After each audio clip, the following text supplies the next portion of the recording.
Halo teman-teman, terima kasih karena kalian sudah klik video ini di channel Mayan Fanguni.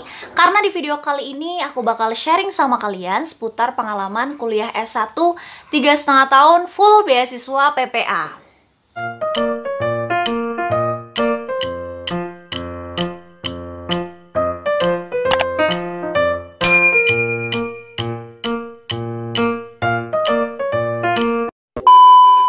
Nah, di video kali ini aku bukan mau fokus ke tips untuk kuliah 3,5 tahun karena sebelumnya aku sudah bikin videonya. Kamu boleh lihat di sini. Semoga juga bisa datangin manfaat buat kalian. Tapi di sini aku bakal lebih fokus ke beasiswa yang aku dapatkan selama kuliah di S1. Beasiswa di sini yang aku maksud adalah beasiswa PPA, yaitu peningkatan prestasi akademik. Jadi beasiswa PPA ini adalah beasiswa yang diberikan oleh Kementerian Ristek Dikti kepada para mahasiswa yang berada di perguruan tinggi negeri maupun perguruan tinggi swasta yang S1 dan juga D3. Nah, biasanya nih beasiswa PPA ini untuk mahasiswa di semester genap, misalnya semester 2, semester 4, ataupun semester 6. Berdasarkan pengalaman aku yang ikut beasiswa PPA ini, pendaftarnya itu banyak banget dan yang diterima itu tidak terlalu banyak. Jadi buat teman-teman pejuang beasiswa apapun gitu ya, harus punya strategi tertentu agar bisa lolos beasiswa yang kamu impi-impikan. Alhamdulillah banget waktu itu tahun 2017, 2018 dan juga tahun 2019. Dari tahun ke tahun aku berkesempatan untuk bisa mendapatkan beasiswa itu.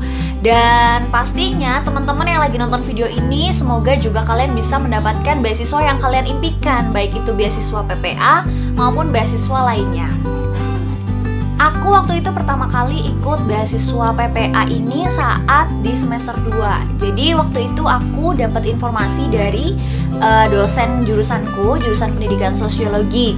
Nah, di situ aku mulai mencari informasi tentang syaratnya apa aja. Tips buat teman-teman yang pengen dapetin beasiswa untuk sering-sering cari informasi, baik itu di media sosial atau biasanya kalau di kampus nih kan ada yang namanya majalah dinding gitu ya. Coba sering-sering aja datang ke sana. Siapa tahu ada informasi yang update tentang beasiswa yang diperuntukkan untuk mahasiswa. Berdasarkan dari pengalaman yang aku alami dan aku juga mengamati gimana sih caranya biar bisa lolos beasiswa PPA, itu sebenarnya ada beberapa jalur ataupun ada beberapa tipsnya ya. Yang pertama adalah melalui IPK, yang kedua adalah organisasi, dan yang ketiga adalah melalui prestasi.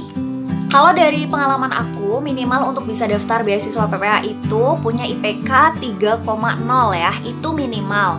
Atau kalau enggak, teman-teman bisa langsung aja cari informasi tentang beasiswa PPA terupdate, karena biasanya setiap tahun itu selalu ada pembaharuan terkait dengan syarat-syaratnya.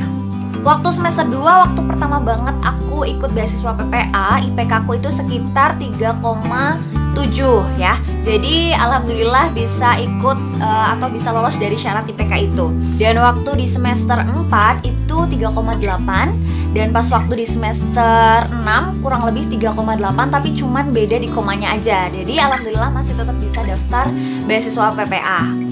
Nah, tantangannya di sini adalah ketika nanti teman-teman sudah lolos berkesempatan untuk mendapatkan beasiswa PPA, maka diusahakan banget IPK dari teman-teman itu jangan sampai turun ya. Kalau bisa malah naik atau paling enggak ya masih sama gitu. Karena menurut dosen aku ya, tips dari dosen aku, ini juga menjadi salah satu penilaian atau kriteria ketika nanti teman-teman akan mendaftar ke beasiswa PPA tahun berikutnya. Karena setiap kalian pengen dapetin beasiswa PPA itu nggak bisa setiap tahun langsung dapet gitu aja, nggak bisa. Tapi harus benar-benar seleksi dari awal lagi. Kayak misalnya nih, waktu itu aku di tahun 2016 kan udah dapet beasiswa PPA nih. Nah, pas waktu di tahun 2017-nya di semester 4 aku kembali ikut seleksinya lagi, dari mulai seleksi berkas sampai wawancara dan sebagainya itu juga ikut lagi. Begitu juga di semester 6-nya. Jadi memang tidak langsung gitu, enggak, tapi harus melalui proses-proses dari awal sampai dinyatakan lolos lagi. Nah, yang penting selain IPK adalah organisasi. Kenapa aku bilang organisasi itu penting? Karena organisasi itu kan tempat pengembangan diri ya, potensi diri bagi mahasiswa. Pasti bakal beda banget tuh mahasiswa yang cuman kuliah di kelas aja atau mahasiswa yang dia itu selain aktif di kelas juga ikut organisasi. Karena di organisasi itu melatih kedisiplinan, tanggung jawab, dan pastinya melatih kemampuan diri untuk berkembang.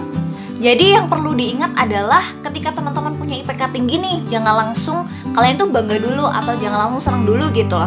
Karena biasanya pesaing-pesaing kalian juga IPK-nya tinggi, apalagi mereka yang aktif di organisasi juga. Pasti mereka lebih punya poin plus dibandingkan dengan kalian.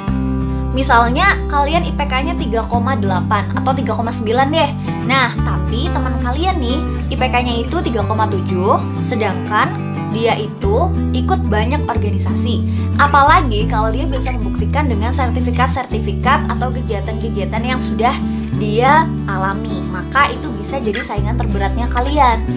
Waktu aku di semester 4, aku melampirin sertifikat kayak ikut BEM, kemudian asisten laboratorium, terus juga aku ikut Magenta Radio, dan itu alhamdulillah bisa nambah poin ya, selain dari IPK juga dari organisasi yang aku ikuti.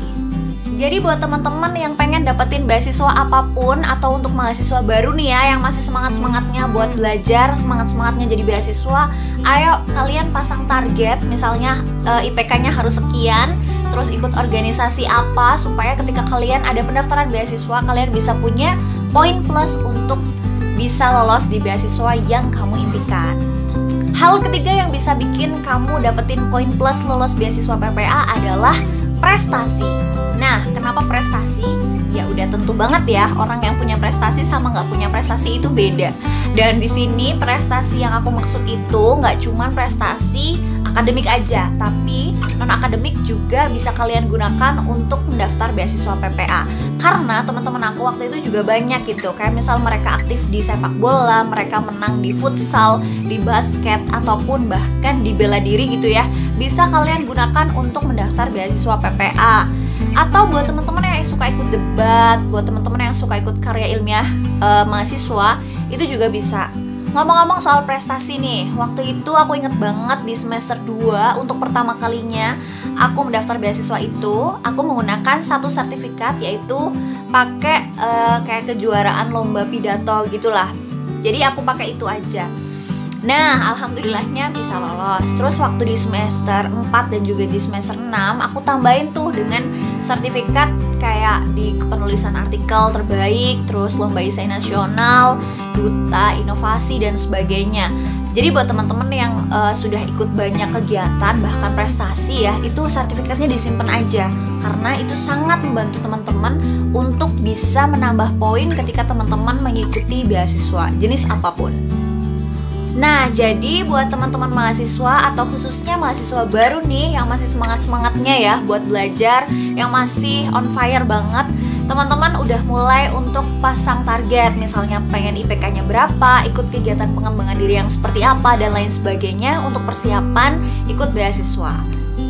Dan yang terakhir, yang paling penting banget dari semua yang sudah aku sampaikan, baik itu dari IPK, prestasi maupun organisasi, maka ketika nanti teman-teman udah berhasil dapat kesempatan mendapatkan beasiswa PPA, teman-teman nggak boleh nih tenang-tenang aja ataupun seenaknya gitu ya, mentang-mentang udah dapetin uangnya, karena itu memang lumayan sekali.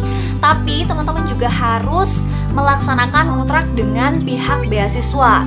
Kalau aku waktu itu kontraknya adalah harus ikut organisasi, harus punya prestasi, dan pastinya harus ikut kegiatan pengembangan diri, misalnya kayak PKM atau program kreativitas mahasiswa. Dan pastinya setiap tahun ada updatean-updatean terbaru untuk kontrak dengan pihak beasiswa yang kalian ikuti. Nah, jadi itu tadi cerita pengalaman kuliah full beasiswa PPA. Semoga bisa mendatangkan manfaat juga buat kalian. Dan buat teman-teman para pejuang beasiswa yang mungkin juga punya pengalaman gimana biar bisa lolos, bisa goal, dapetin beasiswa yang kalian impikan, kalian boleh banget buat sharing di kolom komentar. Dan sampai jumpa di video aku selanjutnya. See you!